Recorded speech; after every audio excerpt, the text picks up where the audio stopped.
alien chicks. Yes. Nice to see you We're guys. alien chicks. Can we try that again? 1, 2, 3. We're alien Chilean chicks. sick. Oh shit. Nah, that's about as good as it's going to get, I think. So how did you guys meet? Me and Steph met in a tap dancing class when we were 10. And then we met Martha when we moved to London like 3 years ago. Yeah. Where did you meet Martha? In Peckham in a practice room. She was rehearsing with another band, and then I was shouting in the lobby, like screaming, going like, "Oh, we haven't found a drummer yet!" Like do like over exaggerated, and then Martha came up and was like, "I'm a drummer," and then I said, "Are you good?" And then she said yes, and I said, "Are you free on Tuesday?" And she said yes, and then the rest is history. And we did a few practices since, I think. Yeah, then we did like 4 practices and then did our first... We did 3. 3 and then our first gig. And then we played about, I don't know how many gigs, it was like 14 gigs in the first month or something. It was like every 2 days. How did you manage to book so many?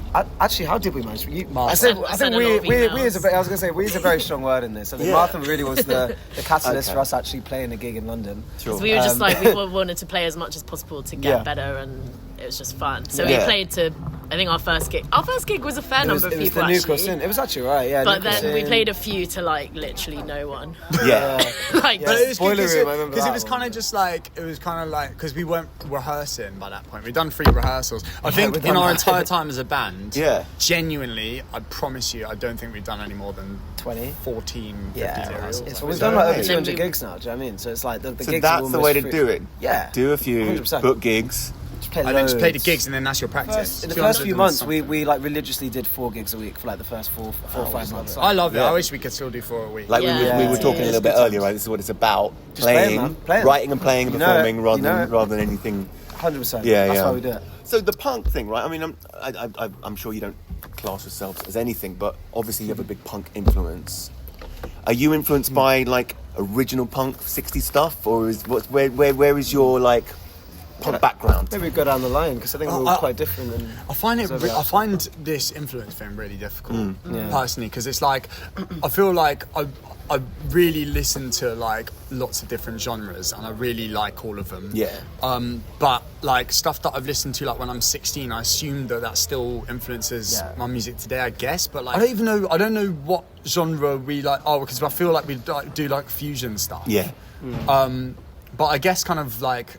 Yeah, I don't know. I listen to like loads of hip hop. Like I probably mainly listen to hip hop at the moment. There's loads of hip hop. I listen to loads of like math rock, and like stuff like that. And then I think that kind of and like loads of like Latin jazz and like bossanova stuff. I think you're right though. I think the stuff even the things we did when we were maybe even younger than 16, the stuff we listened to, it just, I think it all plays in at least a little bit.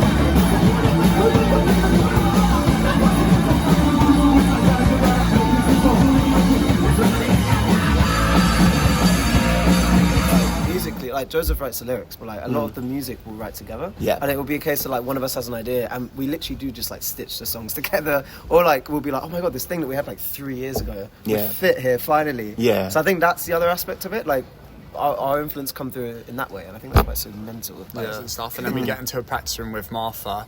Then it's like we just have to convince her that it's going to sound good when we do it. It will sound good. Do you have a skeptical? I play it, and Martha's just like, "What the fuck is That's not the reaction you have. It's understandable though, right? I think if you just hear like a bass and a guitar doing all this like weird shit, it's probably quite hard to follow. And I when I listen back to the voice notes, I'm like, yeah, fair enough, actually.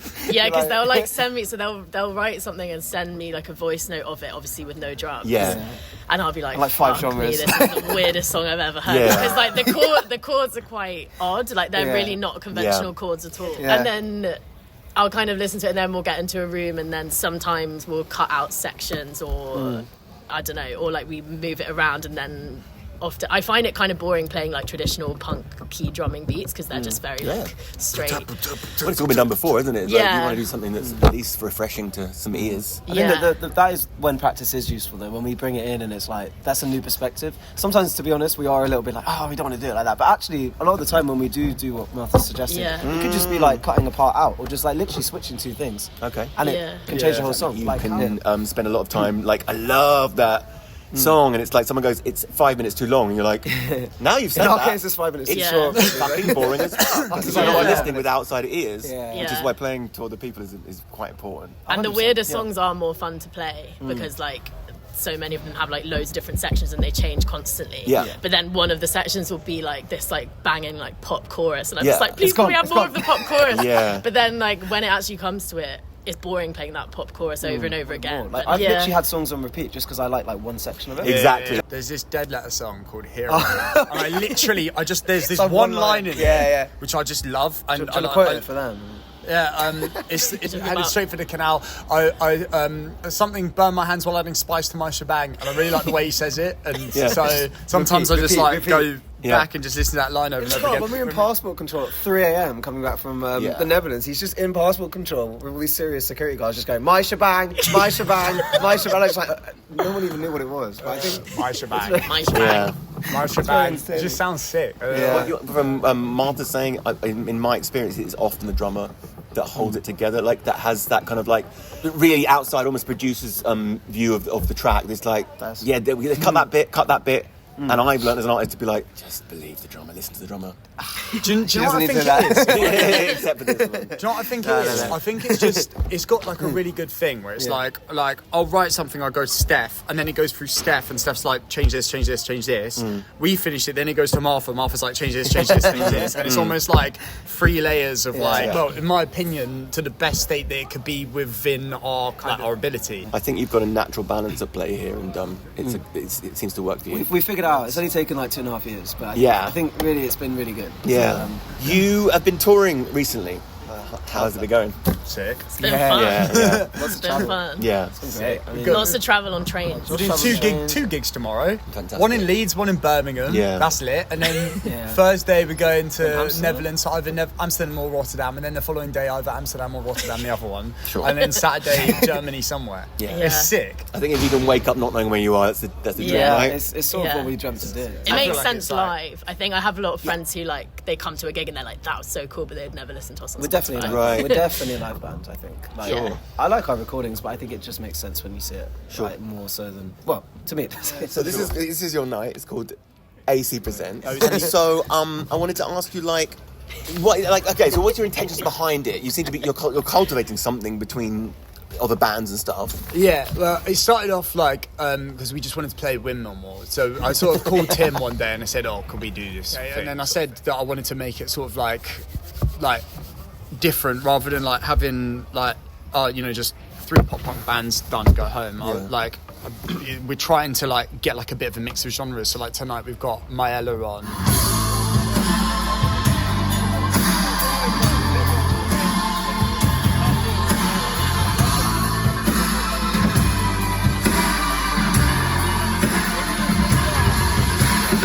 And then West Side Cowboy.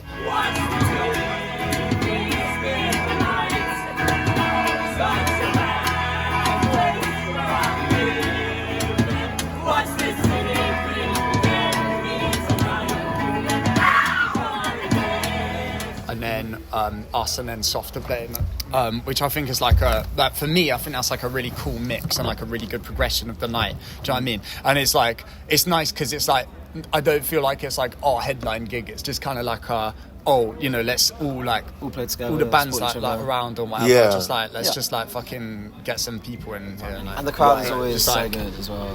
Yeah, the crowd's always the crowd's sick. always Like it doesn't matter like if you play on a Monday or a Sunday or what. Like, do you know what I mean? I just really like it. I think it's worked really nicely. Yeah.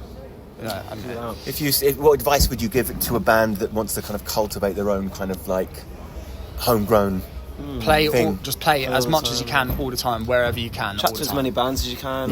Be about as well. Go out, watch other bands. That's another big one. I feel like don't just watch bands when you're playing. Go out and actually like be a part and like actually support. You get more opportunities that way as well. Like you're always going to bump into someone, you know, and if not, you just make really good friends. As well. Like, we've got so many friends just like from the scene. Yeah, which is quite amazing having that in a big city that we weren't even from. Do you know what I mean? Yeah. And when we've got like good support slots and stuff, it's usually because we've met the band somehow. Yeah, right. We got that English teacher talk because I went up to Lily and asked for a picture with her. I was like, "Can I have a picture?" And then I went, "Oh, and by the way, I'm in a band, and if you ever need a support slot, let me know." Right. We did the whole thing. Right. Like, from that. This time last year, And actually, they'd never seen us. I mean, Lily just sort of checked us out on Spotify. She was like, "Yeah, cool." What is your purpose as an artist? Ooh. So. Mine's gonna be so shit. I think. Yeah, I'm thinking on the fire.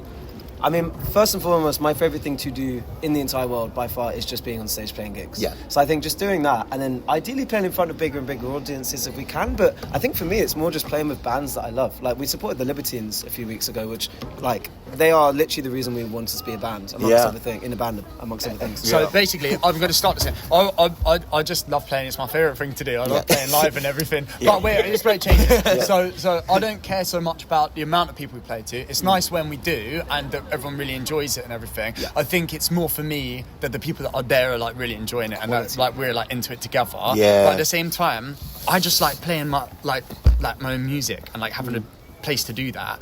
And even when there's not many people, and even if they're not even really digging it, sometimes that kind of puts a little bit more of like a fire under my seat sort of thing. I'm kind of like, oh yeah, I need to hype this up a little bit. I'm just gonna like fucking like be really strange and just see what they do. Right. I don't care what level we get to, but if I could one day afford to do that full time, just do the thing that I love all the time, and that's my livelihood. I think that would that's what my I would change the money. Sorry, I said I wouldn't change anything. I'd change the money. Yeah, you don't have to work, mother.